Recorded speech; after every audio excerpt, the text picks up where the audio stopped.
Hello. I've just seen Jimmy Carr's program about destroying art, and I thought it raised a few very interesting issues. As for the debate that began the program about whether one should destroy a Rolf Harris painting or a series of prints by Eric Gill, the studio audience decided to destroy the Eric Gill, and thereafter it was a roller skater of iconoclasm. Let's give it its correct name. Myra Hindley, and finishing off with a pretty ropey picture, which was by Hitler, which was destroyed with what is it now? Those things you cut things with in the garden.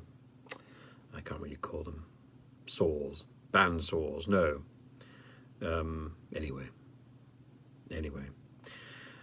I think the big argument that Jimmy Carr made was that there was a difference between the book burning of Hitler's Nazis and the destruction of works of art by a studio audience, or at the behest of a studio audience for Channel 4.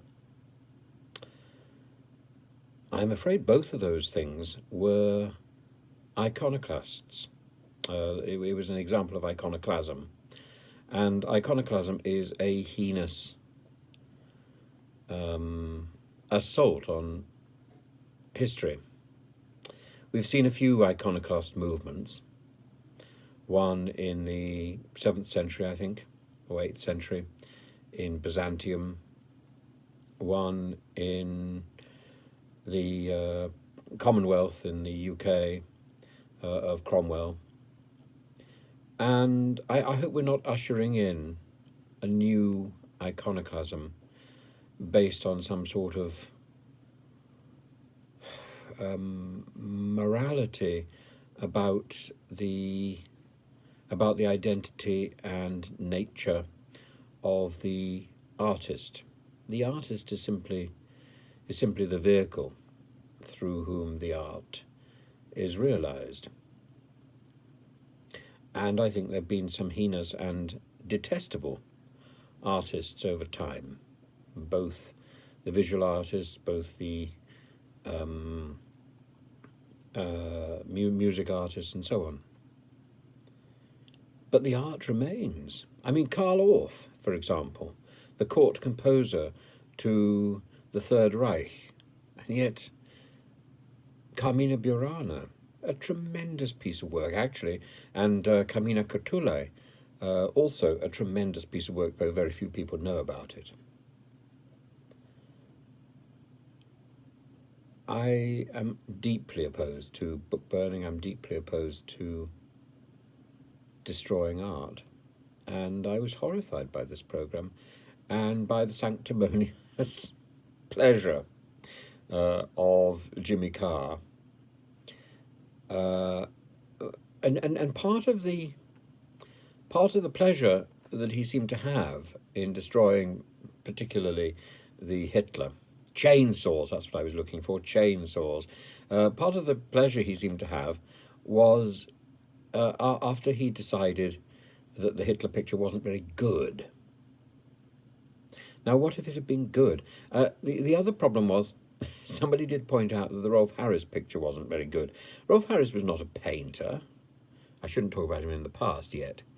Rolf Harris was not particularly a painter. He was an entertainer. And what he did with entertainment and with painting on screen was brilliant.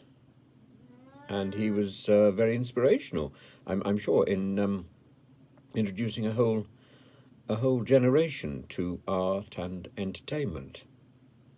But he can't really be put in the same category as Eric Gill, who was a phenomenal artist of extraordinary capability.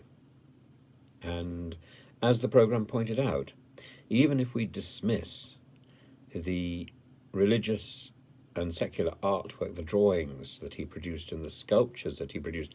I was brought up in a school that had a sort of that had a very seriously expensive Eric Gill at one end of the corridor. Nobody seemed to know about it, and people were kicking rugby balls towards it without realizing it was probably the most expensive thing in the school. But we all use the Eric Gill alphabet. It's part of the Microsoft package. And Eric Gill is all around us. We have to go back to Caravaggio and recognize that Caravaggio was a murderer and probably one of the greatest artists that this world has ever known. We can't judge an artist by the quality of their scurrilous life. We have to judge an artist by the quality of their art, and that alone. And destroying art destroys everything. I think there's a very good, even if we think the artist was appalling, we need to keep the art as a testimony to the appalling nature of the individual. And I certainly would not countenance destroying statues or destroying the works of Hitler. I'm all for a garden of communist sculpture.